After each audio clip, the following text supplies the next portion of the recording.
Kalau kita anggota DPR, khususnya di Komisi 2, itu memahami waktu yang kita berikan menyelesaikan pengangkatan pada bulan Oktober 2025 untuk CPNS dan Maret 2026 untuk CP3K itu merupakan batas akhir, ya. Batas akhir. Jadi selambat-lambatnya tidak boleh lewat dari bulan tahun itu, ya. Nah, namun kelihatannya BKN sama Kemenpan RB punya pemahaman lain. Mereka memahami dimulainya.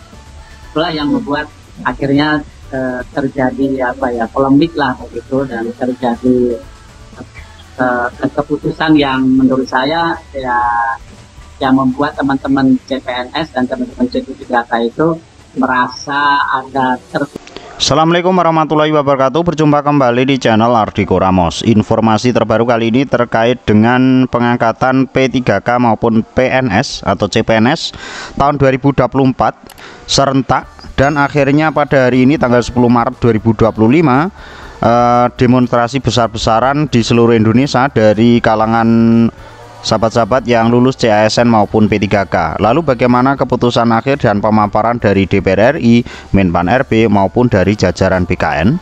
Berikut untuk ulasan lengkapnya.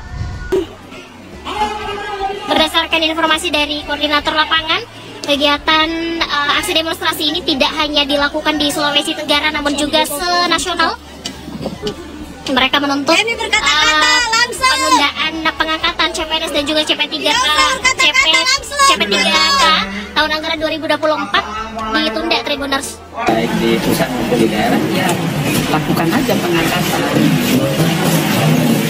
Kan lebih membuat teman-teman CASN itu tenang dan pasti. Penyesuaian kementerian lembaga pasti ujung-ujungnya penyesuaian postur anggaran. Kemarin kawan-kawan juga semua sudah tahu kan, banyak kementerian-kementerian yang alokasi anggarannya berubah. Tadinya seperti Kementerian PU saja dari 120 triliun dipotong 80 triliun. Pasti akan terjadi penyesuaian yang tidak mudah. Demikian juga di daerah. Ini saja kawan-kawan sudah mendengar tadi, PSU saja banyak yang tidak punya anggaran, sehingga akhirnya sekarang harus disisir-sisir kembali, disisir-sisir untuk mendapatkan anggaran agar bisa melakukan PSU. Nah, kondisi yang sama saya pikir ini terjadi. Kita juga harus melihat bahwa ada yang mungkin perlu disesuaikan jadwal dan waktunya. Berarti memang solusinya sekarang nunggu aja sampai Oktober aja. Ya, kalau kami sedang mencoba untuk meminta apakah apa yang akan dilakukan pemerintah bagi mereka yang sudah berhenti kerja. Ya, kalau yang belum berhenti kerja kan masih mendapat gaji seperti biasa. Nah, apa yang akan dilakukan pemerintah? Kami sedang mencari tahu apakah bentuk-bentuk lainnya bagi mereka yang sudah mengajukan berhenti kerja, atau bagi daerah yang sudah siap. Karena ada juga daerah yang sudah siap. Nah, ini kami masih menunggu, kami sedang mencoba berkomunikasi dengan pihak Kemenpan RB. Nah, di setiap pilkada pun kadang-kadang menambah kembali jumlah honorer-honorer.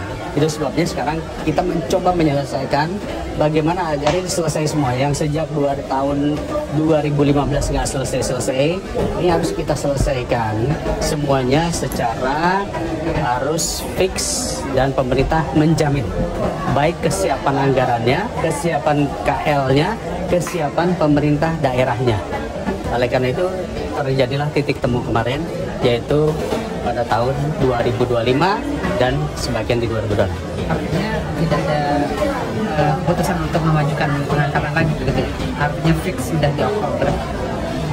Ya, kalau untuk CPNS-nya, di Oktober.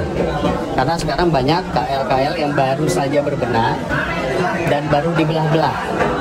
Ya, ditambah juga kita juga paham saat ini anggaran kan banyak yang berubah nih. Ada yang satu kementerian menjadi 3 bahkan seperti Kemendikbud, ya. Itu kan sudah berubah menjadi 3 kementerian. Tentunya harus ada penyesuaian terhadap calon-calon yang kemarin mendaftar di mana harus pindah kemana. Berarti